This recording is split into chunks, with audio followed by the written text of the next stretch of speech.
Thanks for clicking on the webcast. I'm Candace Cole. Here's the latest from WENY-TV News and the Star-Gazette. We start this morning with troubling news out of Bath. Police are looking for a man they say wandered away from a group home on Friday, and they still have no leads. Police say 53-year-old Orrin Maston left the Arbor Development Sedgwick House Friday afternoon. He didn't take his debit card or ID and is believed to have left the house with $40 in his pocket. Police tell us Maston has mental health issues which require medical attention, and leaving the home without any belongings or ID is uncharacteristic. If you have any information on Orrin Maston's whereabouts, you're asked to call Bath Police at 607-776-2175. Well, New York's new gun control law, the SAFE Act, can be a little confusing for gun owners across the state. That's why state police representatives are trying to explain it for people who might have questions. Usually questions like, if I own an assault rifle, do I have to give it up? And do I need to register, are what comes out of these meetings. For the record, if you own an assault rifle, it won't be taken away from you, but you do need to register it by April 15th, 2014.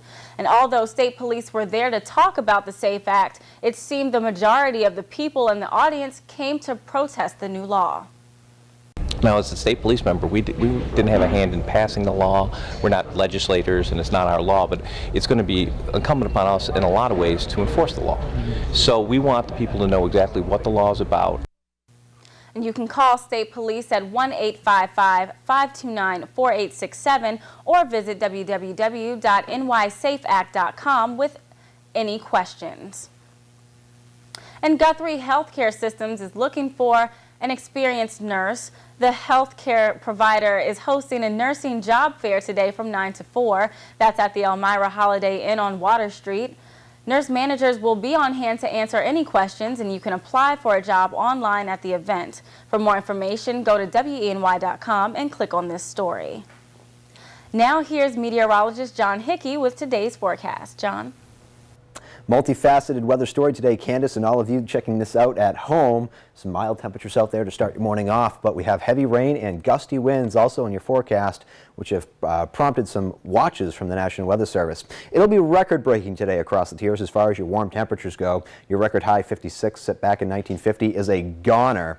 We're looking for low and mid-60s out there for your afternoon. We have those multiple watches in effect for the wind and rain, and then winter returns very quickly by tomorrow, with some snow in the forecast as well as some much colder temperatures. We'll start things off here with the watches that are in effect. All of these shaded counties here are flood watches, aerial flood watches at that. The greatest concern for the 1 to 2 inches of rain that we're expecting for tonight will be for those smaller creeks and streams to come up to bank full and perhaps even overflow. Also watch out for some of those big puddles on the roads tonight. Some of the low-lying roads may tend to flood. Remember, if you come across a flooded road, especially at night when it's hard to tell the depth of the water, turn around. Don't drown. That's what at least the saying is in the weather business. And these are also the high wind watches that we have in effect. Gusty winds in excess of 55 miles per hour are possible tonight, especially on some of those higher hilltops. So certainly a multifaceted storm heading our way, because in addition to that, colder air wraps in behind it, so temperatures go from 60s today to 20s tomorrow with some snow showers. Let's time it out for you. Your morning is okay, your morning drive just fine. A cloudy sky, some mild temperatures out there to start things off. Upper 50s, low 60s, perhaps even mid 60s as we get into the afternoon. They're looking at 2 batches of rain coming through today. The first comes between about 1 and 3.